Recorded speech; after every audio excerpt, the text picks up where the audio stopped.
বাংলাদেশের ফুটবলে যদি আপনি শান্তি খুঁজে পেতে চান তাহলে এই ছবিটাই যথেষ্ট, শুধু এই পিকচারটাই যথেষ্ট, এই মোমেন্টটাই যথেষ্ট।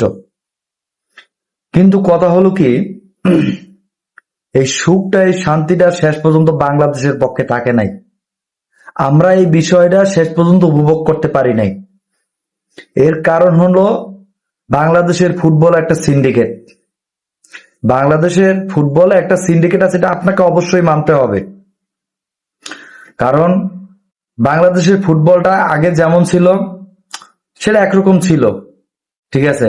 এখন বর্তমানে হামজা চৌধুরী আসার পরে, আমাদের চৌধুরী সাহেব বাংলাদেশে ফুটবলে যোগ দেওয়ার পরে একে একে ফাহামিদুল, কিউবা মিচেল, তারপরে আরো অনেক সুন্দর সুন্দর ভালো ভালো ফুটবলার বাংলাদেশের দলের ড্রায় যোগ দিছে।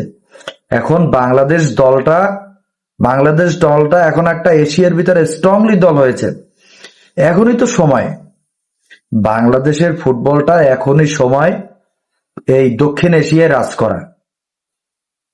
কিছুদিন আগে হংকং চায়না খেলে গেল, সেখানে ওই লাস্ট মুহূর্তে গোল হজম করতে হয়েছে। সেই লাস্ট মুহূর্তের গোল হজমে বাংলাদেশকে ঠকতে হয়েছে। কিন্তু এখানে যে একটা বড় সব থেকে সিন্ডিকেটের ব্যাপার, সেটা আসলে সবার মাথায় আসে কিনা আমি জানি না।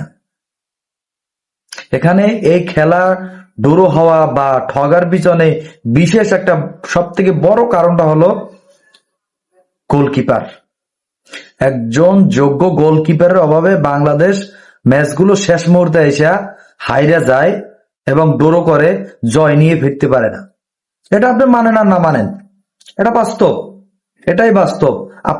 আপনার থিওরিতে কি বলে আমি জানি না, কিন্তু আমার চিন্তা ভাবনা এটা বলে। আজকে বাংলাদেশের one of the best goalkeeper Anisur Rahman Zico, সে দলে নাই। সে কিন্তু সিন্ডিকেটের শিকার, এই সিন্ডিকেটের শিকার, সে দলে নাই। এই সিন্ডিকেটের মূল বড় নায়ক হয়েছে বাংলাদেশের কোচ আব্রিয়ার কাবরেরা।